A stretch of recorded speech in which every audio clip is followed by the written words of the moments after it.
Chapter 22, Part 2, The Rosicrucians.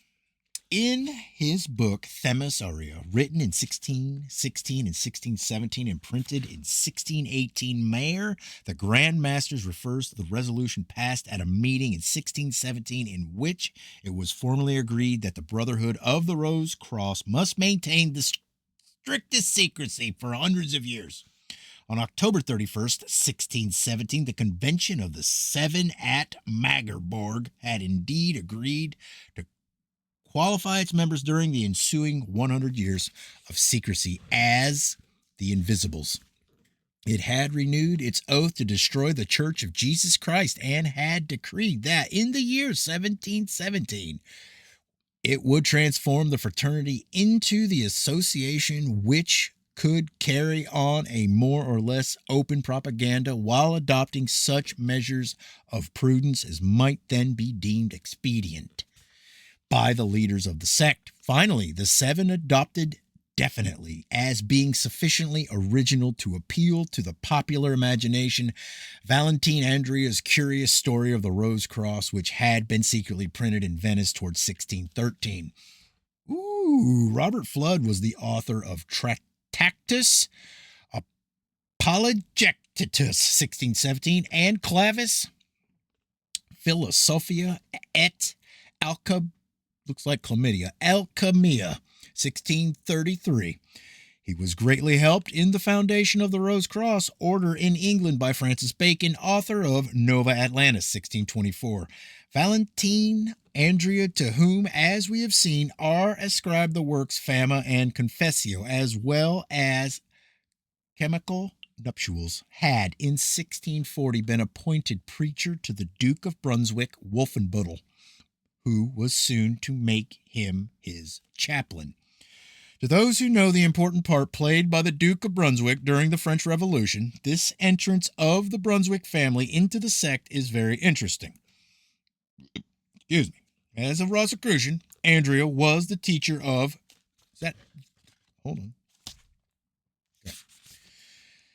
As a Rosicrucian, Andrea was the teacher of Comenius Amos Kaminsky, who frequently visited England during his mysterious political career. Bishop of the Moravian community, Comenius was the leader of the Moravian Brethren, a sect pledged to achieve the extermination of the Catholic Church, and which, being considered heretical, was also suspected of practicing secret Satanism. The Moravians were imbued with Socinianism, Socinianism.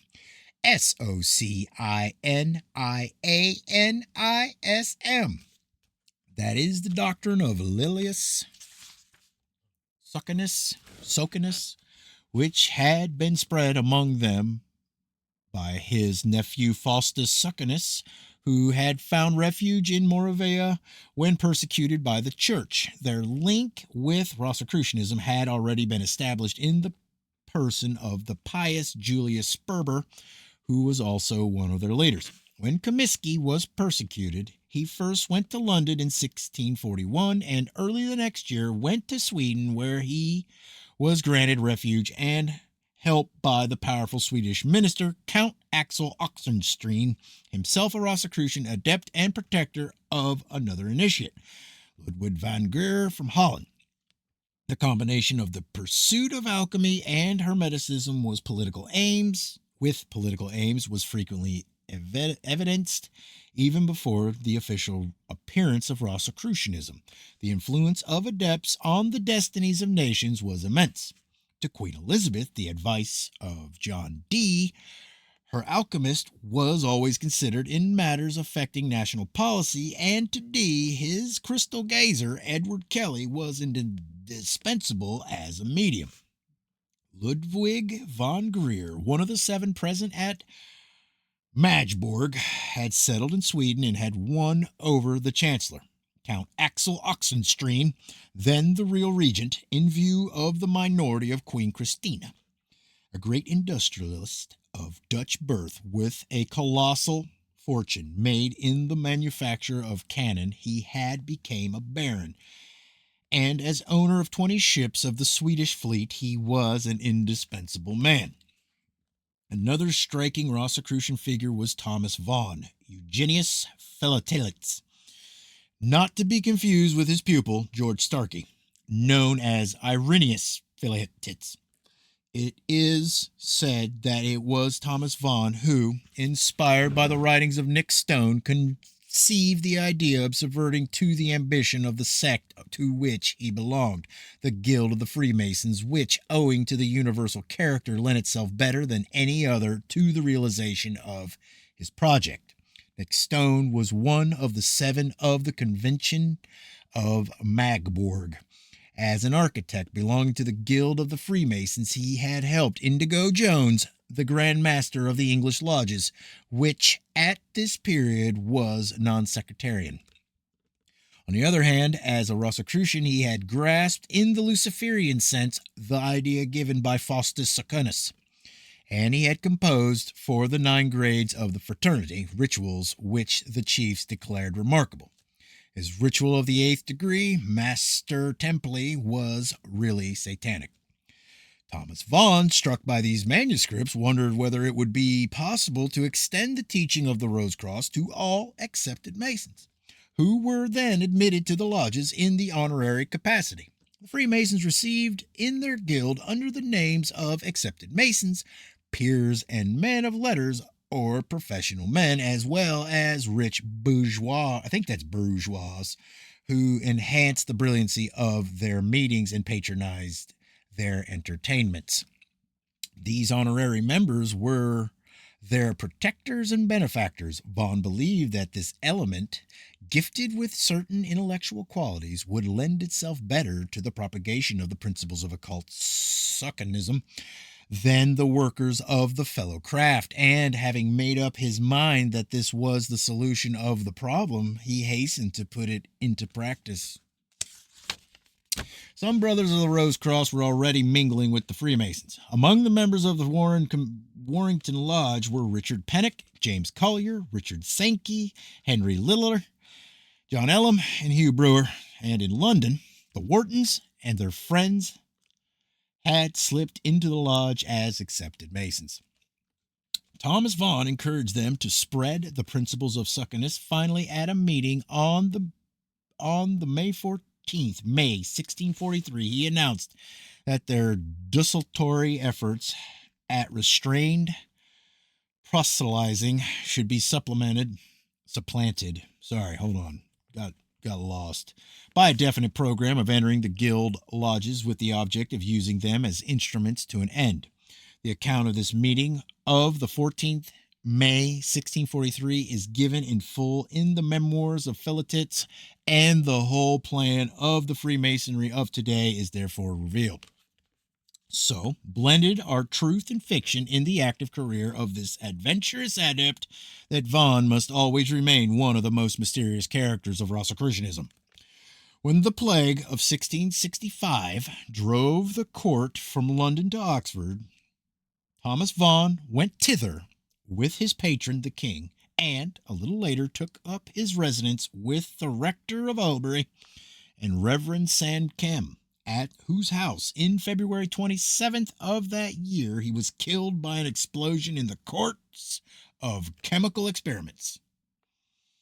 His work in masonry, however, has remained as his monument. Together with Elias Ashmole, pupil of Rabbi Solomon Frank and protege of James Praggett, Thomas Vaughan worked up the Masonic system of the first 3 degrees. These degrees, those of entered apprentice, fellow craft, and master mason, were devised for the temptation of the masses, while outside and above them continued the former secret system of the Rose Cross, 4 degrees of which, belonging to the Gold Cross, were known as first, Cellator, second, Theoretius, third, Practice, and fourth, Philosophus, teaching merely the principles of alchemy, while the degrees of the Rose Cross were 5th, Adeptus Minor, 6th, Adeptus Major, 7th, Adeptus Exceptus, 8th, Magister Templi, and 9th, Magus.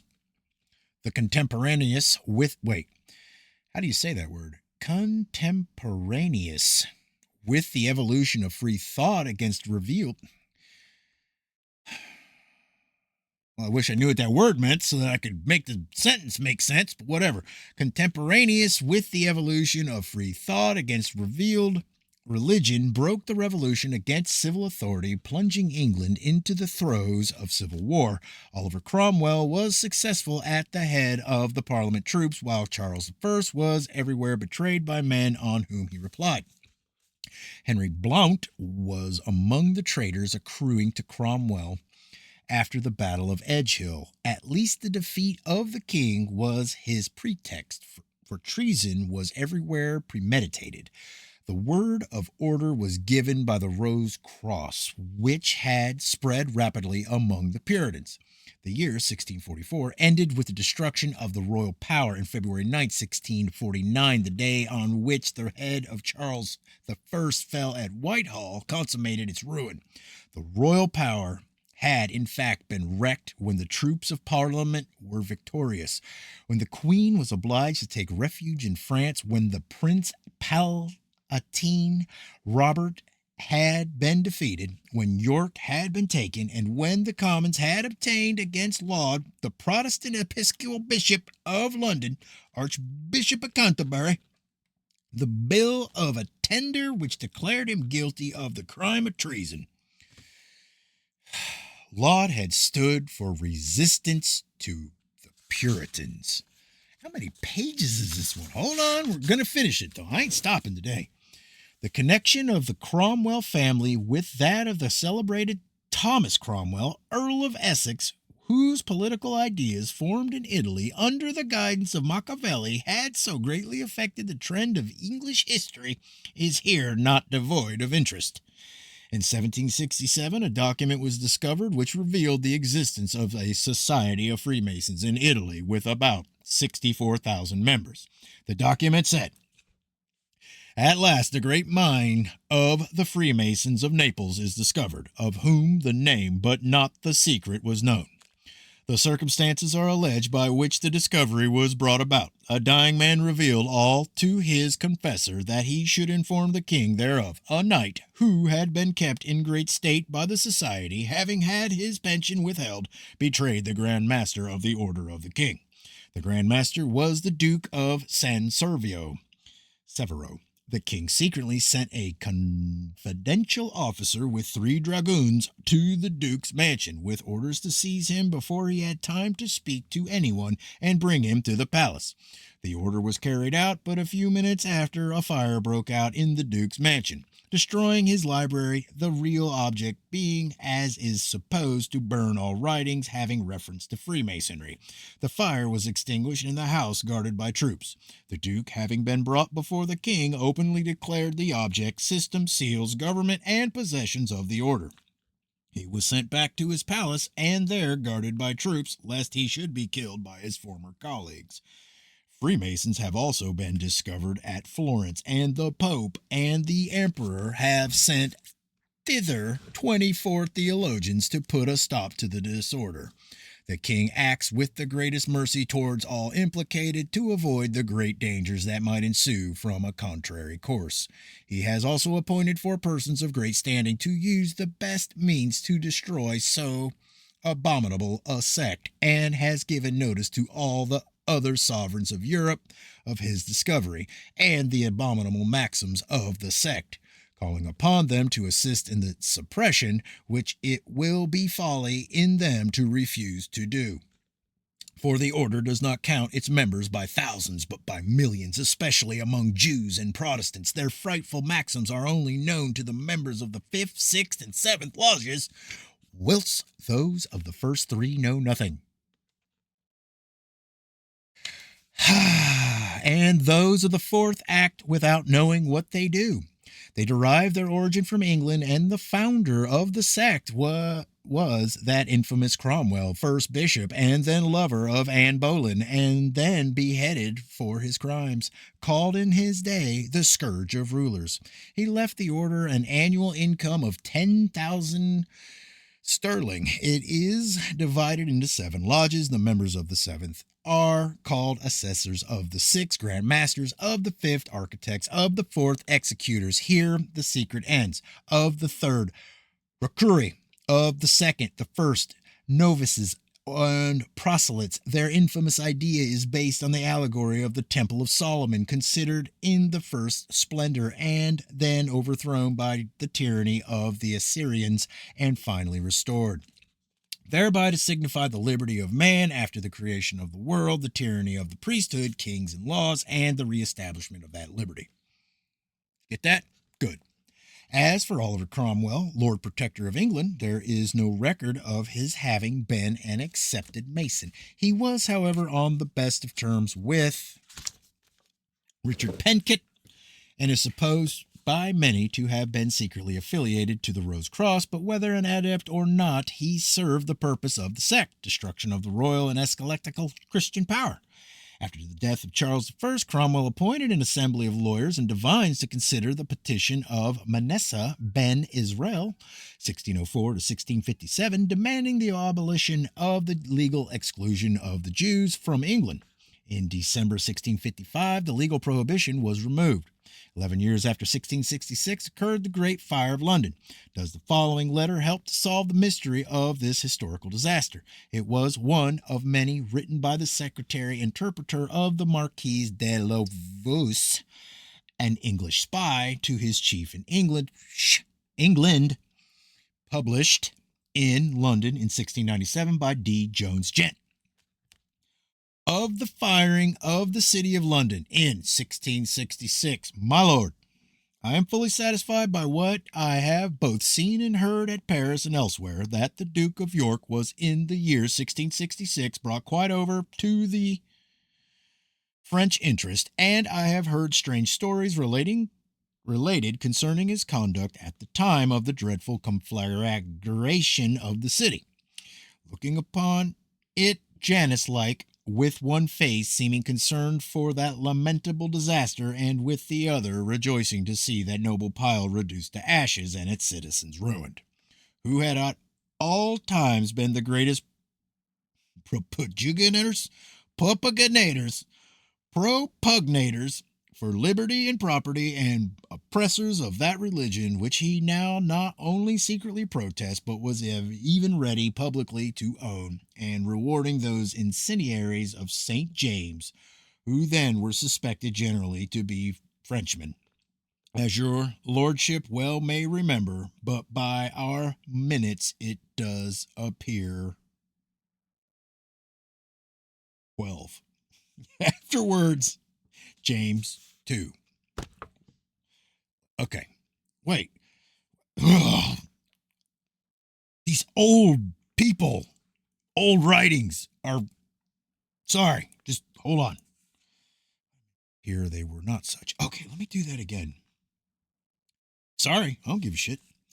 And the opposers of that religion, which he now not only secretly protests, but was even readily publicly to known, and rewarding those incendiaries of St. James, who then were suspected generally to be Frenchmen, as your lordship well may remember, but by our minutes it does not appear they were not such, but they were persons, at least many of them, set on the work of French councils, and such as at that time were of all men least suspected, I mean Jews, of which they had then several to pay, not only in England, but all over Christendom, not only to give them intelligence, in which they are wondrous active, but likewise to promote and act the worst of mischiefs, as which they make no bulk. By these fires have been kindled, not only in England, but in Germany, Poland, and elsewhere, which the Germans imputed to Turkish emissaries though they were Jews hired with French money. The Turkish policy not being so refined in mischief, these sorts of Jews put on the shape of what Christians they pleased, and of this sort employed by France there were and are still several in England. the names of one or two of which I think I shall be able to give your lordship in some time, though they go by several as time and occasion doth require, and so at present I remain, my lord, your lordship's most humble servant, Paris, April 7th, 1676, N. St. More shadows of the past, more strange suggestions to make the foundations of our belief in things as they seem. The last of the Grand Masters of the Rose Cross was Johann Christian Wolff, Masonry, which was a secret association, had maintained its existence for years, had uncovered itself and became an avowed organization with the proclamation of the Anderson Constitution. Once in the open, it was to be the universal screen behind which all secret societies, whether theurgic or political, would operate clandestinely.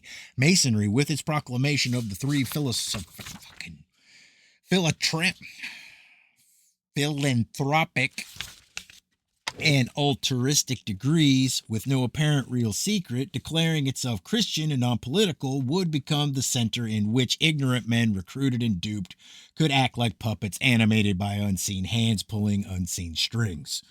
Thus it came about that all blows dealt to Christianity and states were prepared by the secret societies acting behind the veil of Masonry.